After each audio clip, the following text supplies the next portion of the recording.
Hey budget gardeners, Vita Loca here. Join me today as we clean up and plant up a flower bed right here. So let's go.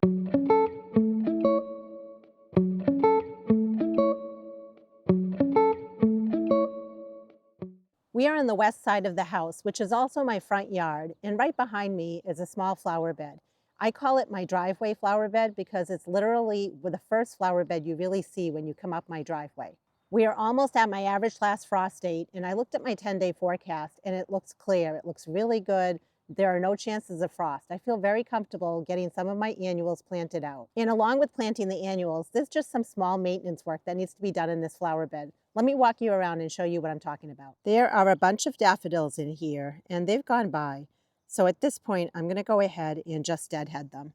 I want the daffodil bulbs to put their energy into feeding the bulbs for next year, not into producing seeds. The other thing I like to do is feed my spring bulbs after they're done blooming. So we'll be giving bulb tone to each grouping of spring bulbs here. Earlier in the spring, Glory of the Snow was blooming. It's a very nice spring blooming bulb. And I'd mentioned in a previous garden tour that I didn't like the placement of those bulbs. So we're going to be moving those bulbs to a different area, but within this flower bed. And I like to call that moving the bulbs in the green.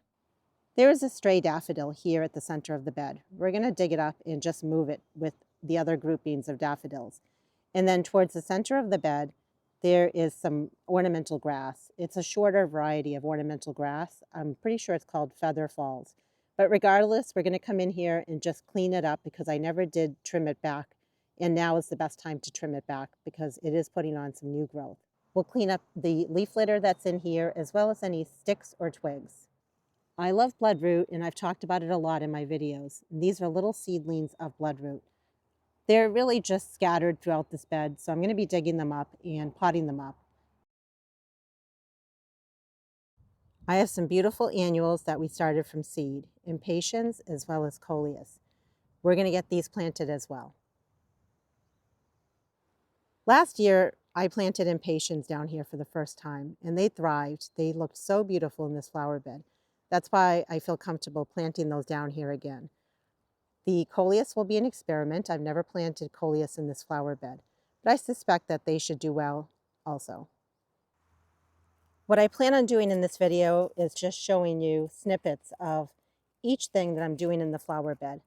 But I don't want to be repetitive. I'm not going to show you me deadheading all of my plants like the way I'm doing it here.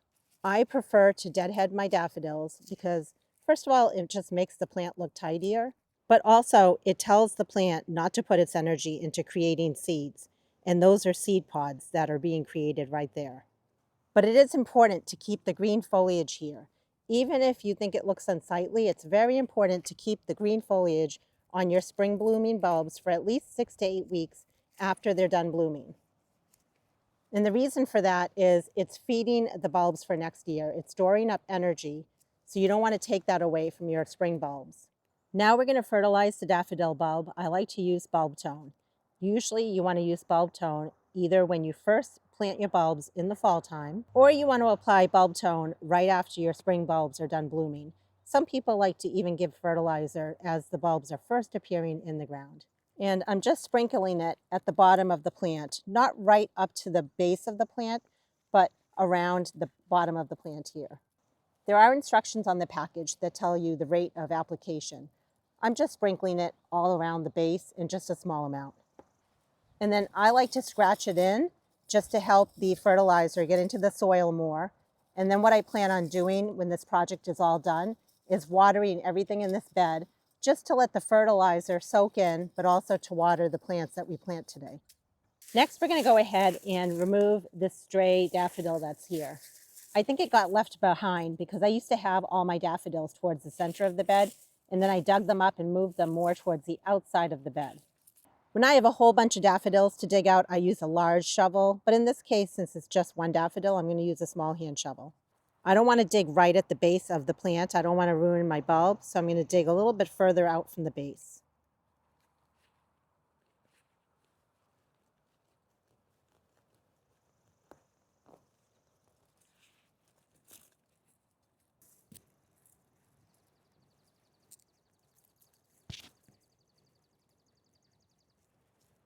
And that's what the daffodil bulb looks like.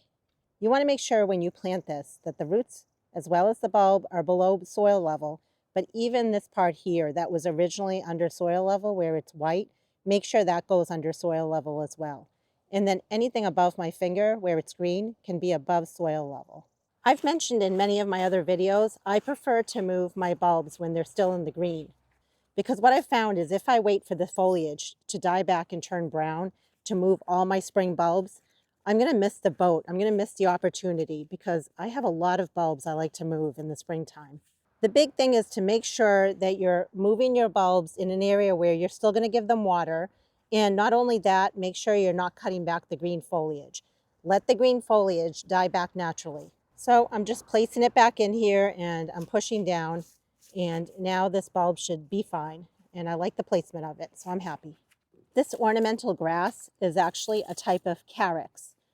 And I originally just bought one, and I've been able to successfully divide it. It's a type of plant that grows very quickly, and because it grows quickly, it's so nice to be able to divide it and create more plants. So I'm just trying to clean up the base because leaves often get stuck when the wind blows and the leaves come in this flower bed. So I like to come in here and just every so often tidy it up. And many times I can use a small hand rake like this one. Notice the ends of it are very flexible. It works out really well for cleaning up a flower bed. The next thing I'm going to do is the Carex sends up this spike in the center here. Personally, I don't like the look of it. I feel like it's almost like a blossom. I'm not really sure, to be honest with you, but I don't like the look of it. So I'm going to follow it down and cut it at the base.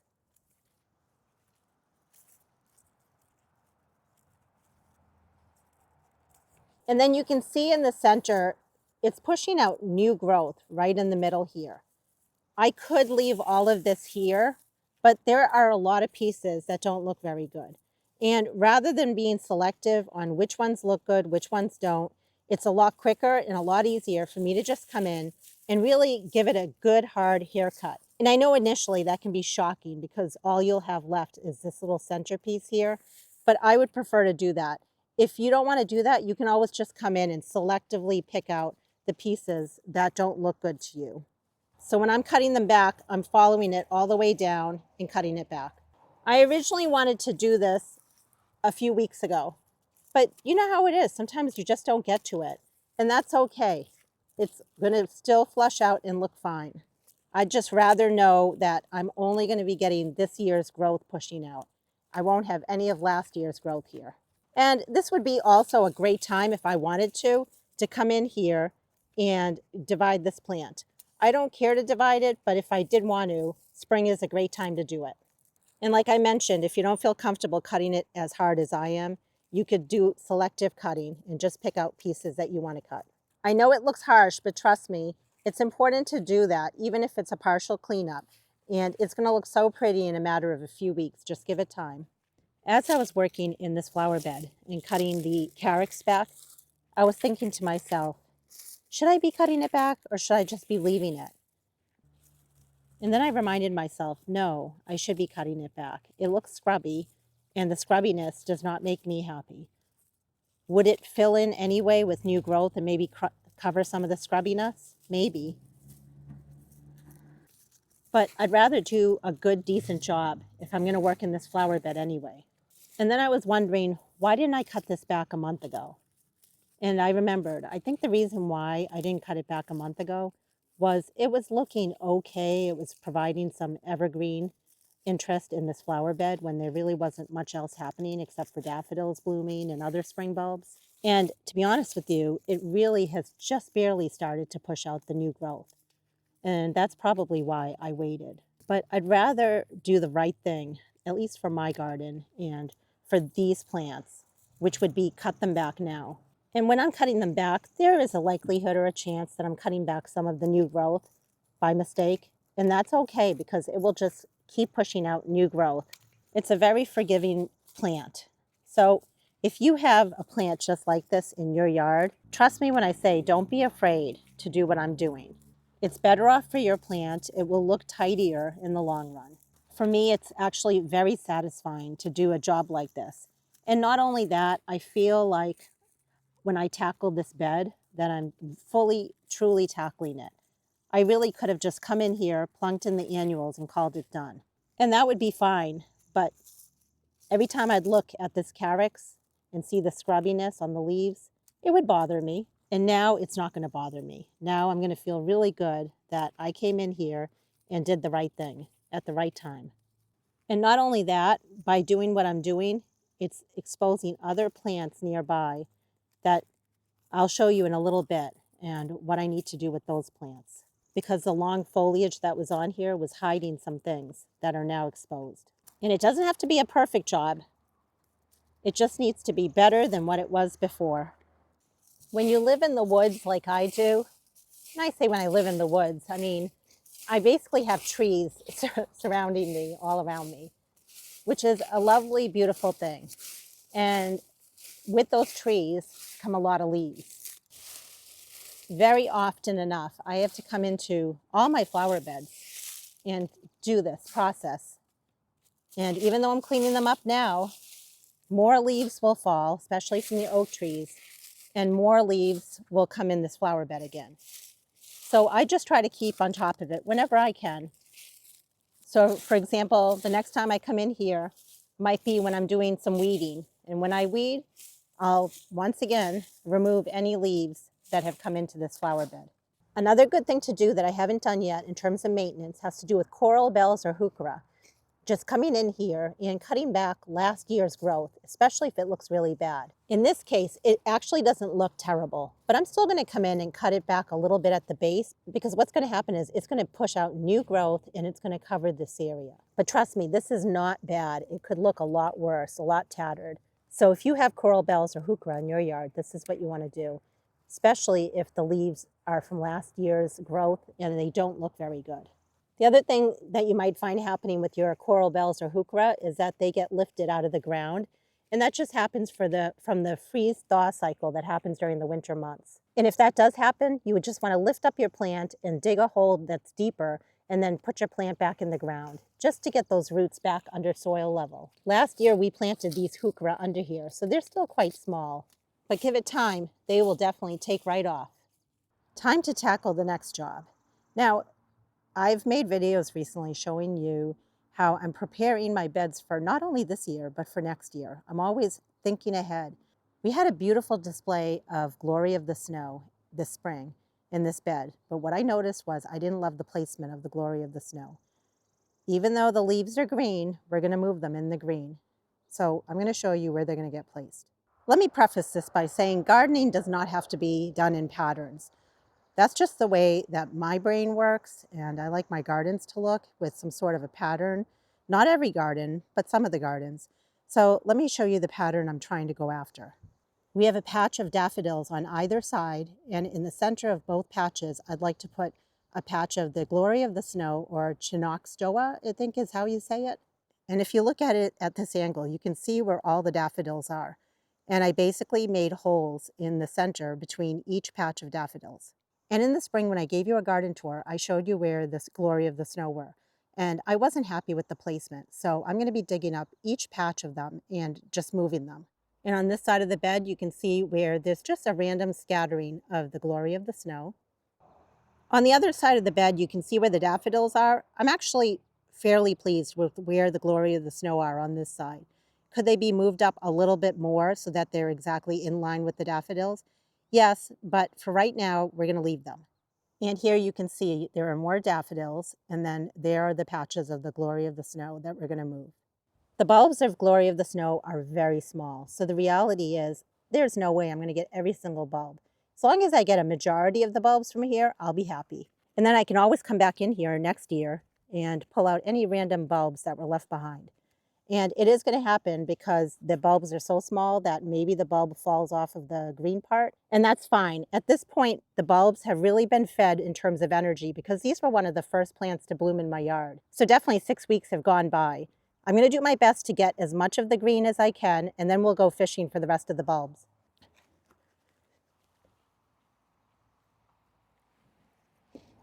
And that's what the bulbs look like.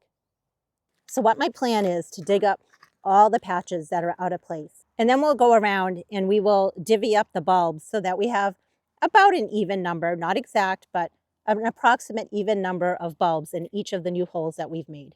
Okay, so I have placed all of the bulbs into the holes. And naturally, it's not going to be even. Some will have more and some will have less. But the big thing is now they are placed where I want them to be. And what I'll be doing is I'll just show you my process for getting them planted in the holes. And again, where there were situations where I had 2 patches of daffodils and then I had the bulbs kind of sort of close to where I wanted them to be in the center, I just left them as is, like right here. And at this point, I'm not looking for perfection. I'm just looking for approximation of the bulbs being in the center of the daffodils. The way I look at it is every year, this time of year, I can always come into the flower bed and move things around. The key for this year was to move as many of these Glory of the Snow bulbs as I could and place them in the area where I really wanted them. Were there casualties in terms of the greenery? Absolutely. It's inevitable. It's going to happen. Since these bulbs are so small, it's not easy to place them in the hole and try to be even about it. So I'm just placing them. However, the big thing is to make sure that the greenery is sticking above soil level. But like I mentioned earlier, these bloomed a number of weeks ago. I can almost guarantee they have all the energy stored that they need for next year. And because I'm in here doing the work anyway, I like to divide all the small bulbs off of the big bulbs, and I can just pull them apart. Just like that.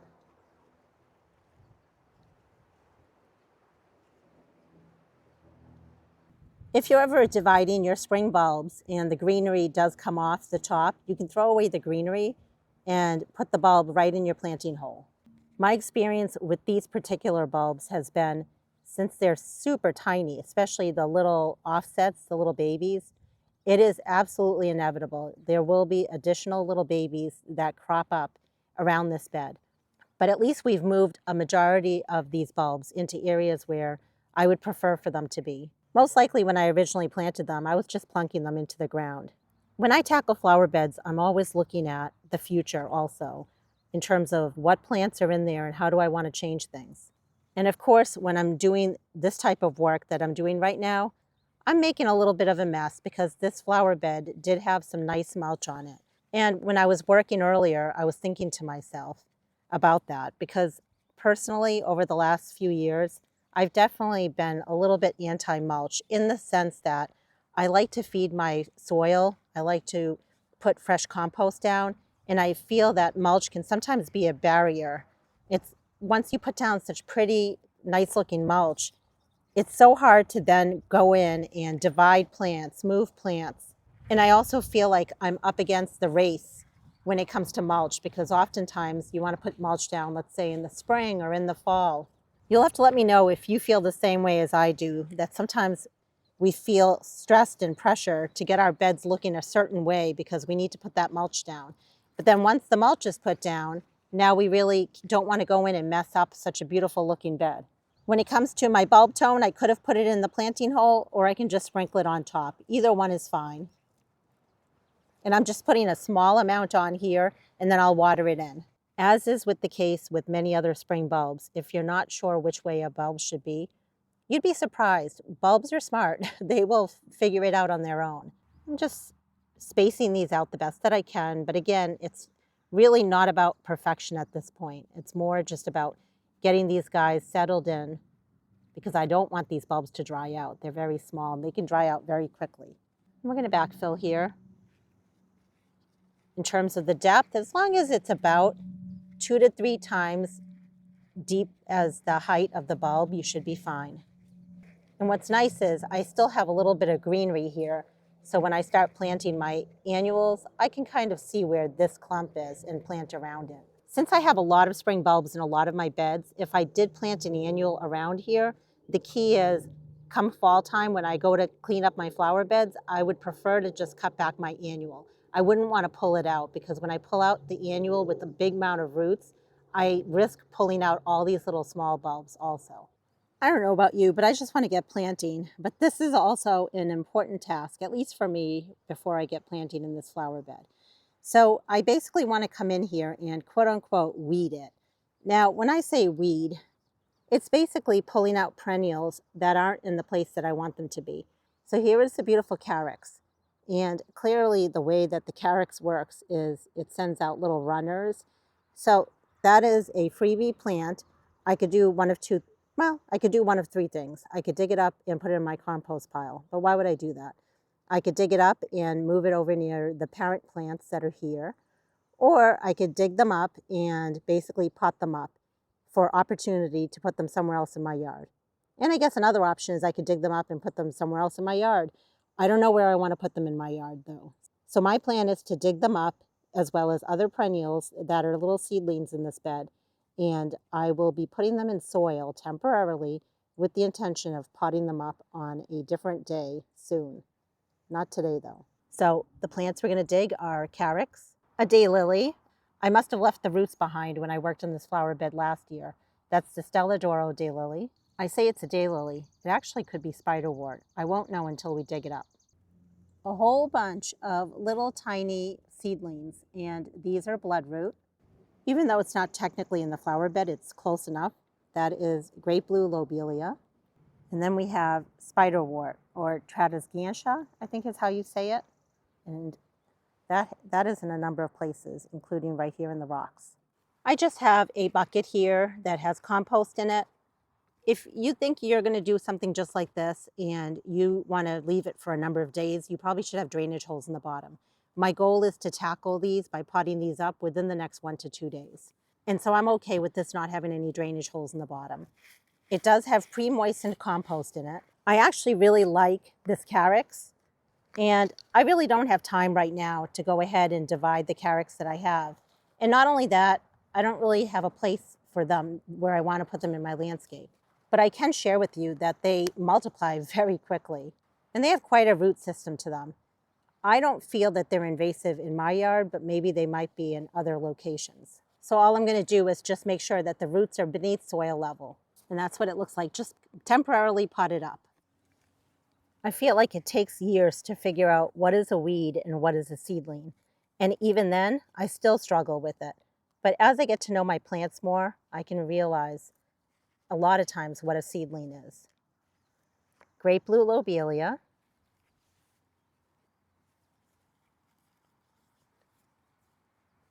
And there are so many people out there that want these type of plants, so why get rid of it, right? And I also, like I said earlier, I don't want to get in the habit of just plunking them wherever. I want to think about it if I am going to put it in my landscape. Here we have some spiderwort. Oh, that came right out.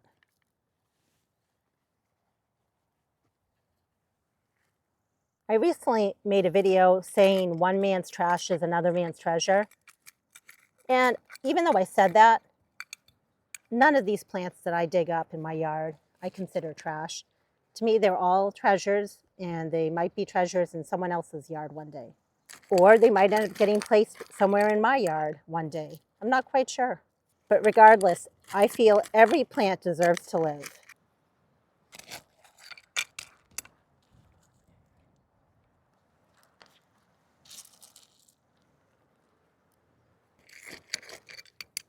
That's a nice little grouping of spiderwort there. Freebie plants. You know what's silly is to plant the Impatiens as well as the Coleus probably would take me no more than 1 hour. Yet this project that we're doing today will take me a good chunk of my day. But it makes me happy, and I end up with a lot of beautiful little seedlings and flower beds that are in better shape than they were before, in my opinion. And not only that, hopefully it gives you ideas of different things you can be doing in your flower beds. Just following along with what I'm doing with my progress.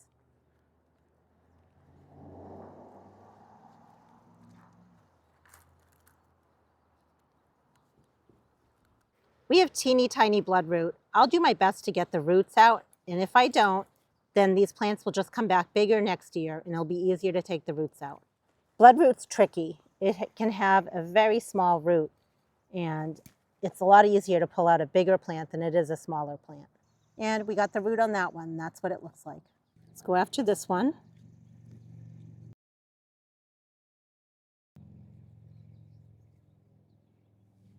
Okay, not bad. We'll tuck these in right over here. Bloodroot has been very popular as part of my backyard plant nursery. It does take a number of years, though, to get a small little seedling like this to become a large plant, but it's so well worth it. Well, let's go after this guy. I think it's a daylily, but it might very well be spiderwort. They look very similar sometimes. And if you have spiderwort in your yard, then you know if you don't get all the root out, then you didn't get rid of the whole plant. I'm starting to think this is spiderwort. And in case you're wondering why am I not using a large shovel, I have irrigation here and it's kind of tight quarters. It's just easier to use a small hand shovel. Yep, that is spiderwort. Hopefully we got all the roots, but we'll find out next year if more spiderwort appears here. Get these little guys tucked right in. And it's okay that they're shading the plants behind them. Like I mentioned, this is just a temporary holding spot for a few days. So here are the goodies. We have a whole bunch of the bloodroot, and then some pieces down there of the Carex, a lot of the spiderwort here, and then tucked in on the side is the great blue lobelia. Not bad for a mini plant haul, or free mini plant haul. But now let's tackle the main project at hand. Time to plant these beautiful annuals. It is later in the day, it's about 2:30 in the afternoon, and you can see that there is still quite a bit of shade in this area. It's not full shade, it's dappled shade, but again, I know that the Impatiens thrived in this flower bed last year, so I feel very confident that the Impatiens will do very well here again this coming year. Since I collect my own seeds of Impatiens and then I grow those Impatiens from seed, it's always going to be a mix of colors for me, and I absolutely love that. The hole for the Impatiens doesn't have to be terribly deep, just enough to accommodate the roots. I'm going to use Osmocote, which is a slow-release fertilizer. I buy it in bulk on Amazon, but a lot of garden centers have this as well. I'm just adding a small pinch in the planting hole. When it comes to my annuals, both in the landscape as well as container pots, I prefer to put Osmocote in the planting hole, but then I also try my best to give a liquid fertilizer, all-purpose fertilizer, and I use Miracle Grow, and I try to do that about once a week, but at least at a minimum once every other week if I can. I'm just pushing it in, and that's pretty much it. It's actually pretty straightforward. Let me go ahead and get all the Impatiens planted just like this one, and then I'll show you what we're going to do with the Coleus. Well, I ended up using the last of my Impatiens that I had. I had a ton of Impatiens that I started from seed. And even though I used a lot of my Impatiens in my window boxes and hanging baskets, I did have enough to basically cover the quadrants of this flower bed. And I do have a lot more of a taller type of Impatiens that are indoors still. They haven't been hardened off. If I decide to, I can always come back in here and add more Impatiens on a later date. But the ones that have been added will definitely fill in this space pretty quickly. And you can see what I mean by quadrants. I put them in each of the corners here. And you can imagine all these little guys are going to fill right out. The last thing to do is now pack this area with Coleus. And it's Coleus that I started from seed, and they were from seed that I collected myself. So it's definitely a variety. It's a good mix of Coleus. And I'm basically going to be placing them in all these open spots here where I wasn't able to put the Impatiens, like in this whole area here, or in this whole area over here. And you get the idea in all the areas over there. I think what I'm probably going to do is leave the center part, which is over here, with no flowers for right now. But I might change my mind. You're going to have to wait and see. I'm going to show you what it looks like after the Coleus go in, and then after everything gets a good drink of water. I'm so excited. This flower bed is all cleaned up, and it's ready to accept more flowers, which I will be tucking in on a different day. But the Impatiens are in, and right near them you can see the Coleus are in as well. And remember, we're just approaching my average last frost date, so all of these plants will be getting bigger over the next many weeks.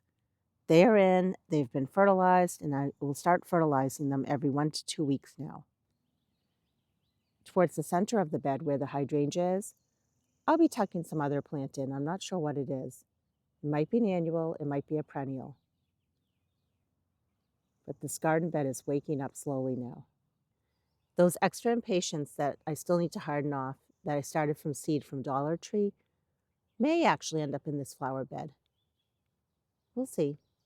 I hope you enjoyed this planting project. It was a lot of fun to come in here, show you my process for basically cleaning up a flower bed before I plant it. And now I can add more flowers when time permits. If you have any questions or comments, please drop them down below. And until the next video, make it a great day with gardening.